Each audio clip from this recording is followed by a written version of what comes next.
미국 검찰이 연방준비위원회 의장인 제롬 파월을 수사하고 있다고 뉴욕타임즈가 오늘 밝혔습니다. 파월 의장은 연준 청사 리모델링 사업과 관련해서 사업 규모를 축소해서 증언했는지 여부를 확인하기 위한 수사라고 하는데, 이 수사의 내용과 분위기를 파악해 볼 필요가 있어서 이를 가볍게 정리해 보도록 하겠습니다.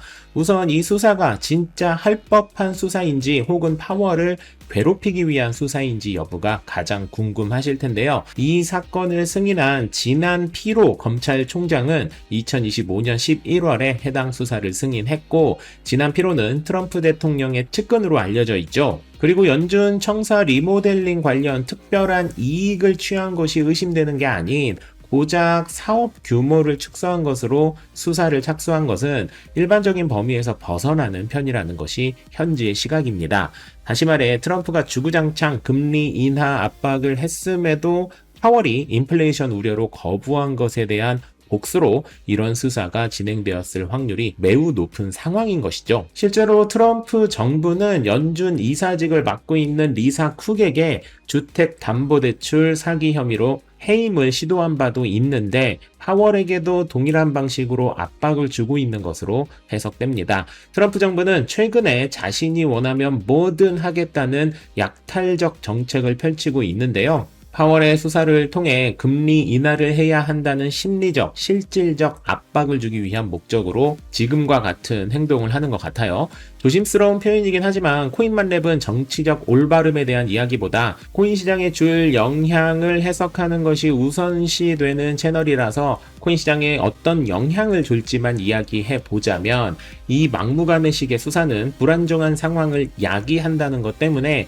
단기적으로는 약간의 악재로 해석될 소지가 있지만, 트럼프 정부는 수단과 방법을 가리지 않고 금리 인하를 하려 하는구나 라는 시그널을 주기 때문에 중장기적으로는 코인을 포함한 투자 시장에 호재로 해석할 수 있습니다. 물론 아무리 호재라 해도 이런 식으로는 진행되지 않았으면 하지만요. 그리고 이 수사는 또 하나의 목적이 있습니다. 바로 파월을 연준에서 완전히 배제시키기 위한 목적인데요.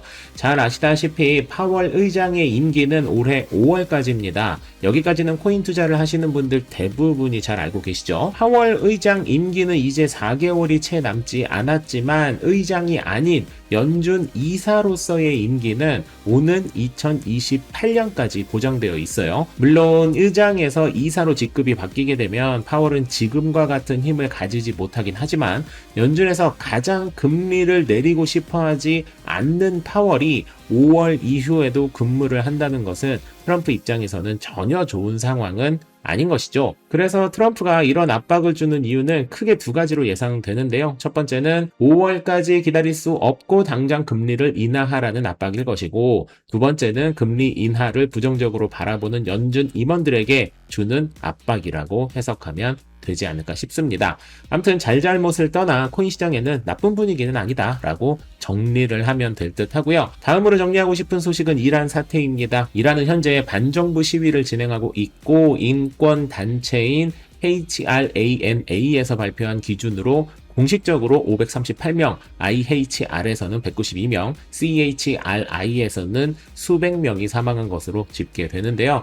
이란 정부에서는 이런 비인간적인 폭력을 퍼뜨리지 않기 위해 현지 시간 기준 2026년 1월 8일 오후 8시부터 이란 전체의 인터넷을 차단하는 초강수를 두고 있죠. 인터넷 차단은 집에서 사용하는 인터넷은 물론 스마트폰의 데이터와 전화, 심지어 유선전화까지도 모두 다 차단을 하는 말 그대로 통신 자체를 무력화해버린 상황입니다. 이란은 현재 VPN이나 스타링크까지도 차단을 한 상황이라 이란의 소식을 실시간으로 온전히 확인하는 것은 현재 불가능한 상황입니다. 이러다 보니 사망자 500명이라는 숫자를 믿지 못하고 실제로는 2000명 이상 사망했을 것이라는 이야기도 나오고 있어서 매우 심각한 상황으로 봐야 하는데, 베네수엘라를 먹고 그린란드까지 먹으려 하는 트럼프 정부는 지난 1월 9일에는 사람 죽이면 개입을 할 수 있다는 언급을 시작으로 10일에는 이란 자유를 원하며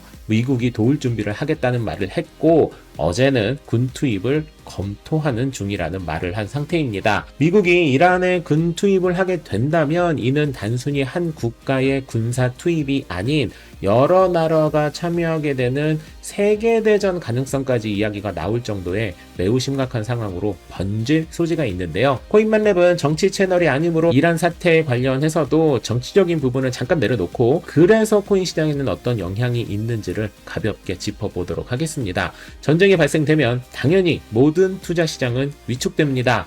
이건 이견이 없죠. 그래서 만약 이란에 미국군이 투입되면 해당 소식이 나오는 즉시 코인은 하락을 할 확률이 매우 높습니다. 하지만 비트코인은 이후 바로 더 높은 가격으로 상승할 것이라는 게 저뿐만이 아닌 많은 전문가들의 예측인데요.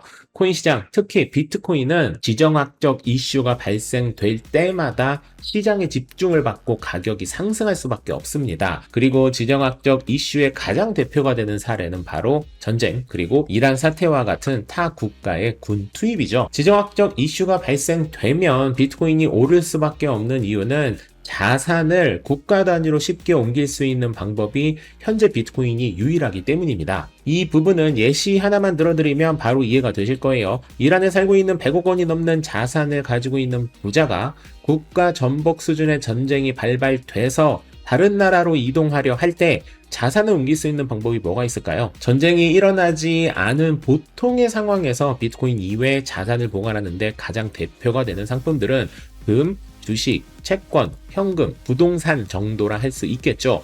그런데 이란처럼 국가가 위험한 상황이라서 다른 나라로 자금을 이동을 해야 하는 상황이 발생된다면 현금, 주식, 채권들은 이미 똥덩어리가 되어 있을 거고 부동산은 팔리지 않을 것이며 금의 경우 가치는 좋지만 비행기 타고 이동하는 것이 한계가 있게 되겠죠. 이란에서 아무리 100억, 1000억이 있다 한들 전쟁과 같은 상황에서 다른 나라로 옮기지 못하는 자산이라면 아무런 의미 없는 자산이 될 수 있다는 것입니다. 하지만 비트코인의 경우 조그만 USB 같은 기기 하나만 있으면 100억, 1000억은 물론 몇백조도 한 방에 옮길 수 있을 뿐만 아니라 심지어 복구 구문을 적어둔 종이 한 장으로도 옮길 수 있기 때문에 이란과 같이 지정학적 이슈가 발생될 때마다 비트코인의 가치는 당연히 오를 수밖에 없습니다.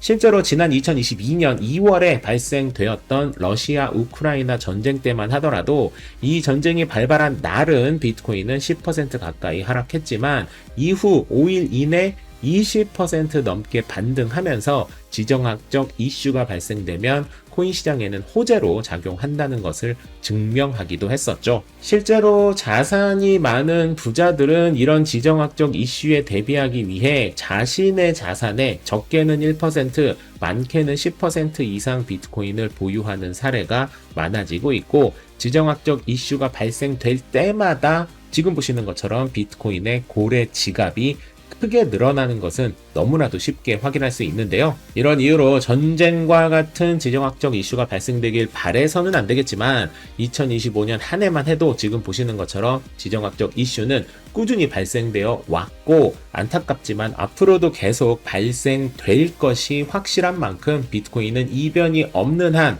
대단한 상승을 꾸준히 할 것이고 비트코인 맥시멀리스트인 샘슨 모우처럼 어쩌면 비트코인이 올해에만 133만 달러, 약 20억 원까지 상승할 수 있다는 말을 믿고 만렙이들 모두 최소 비트코인 0.2개를 모을 때까지는 비트코인 모으는 것에 소홀하지 말자라는 말씀을 드리면서 월요일에 코인 소식을 마무리하도록 하겠습니다. 만렙 여러분 모두 성투합시다.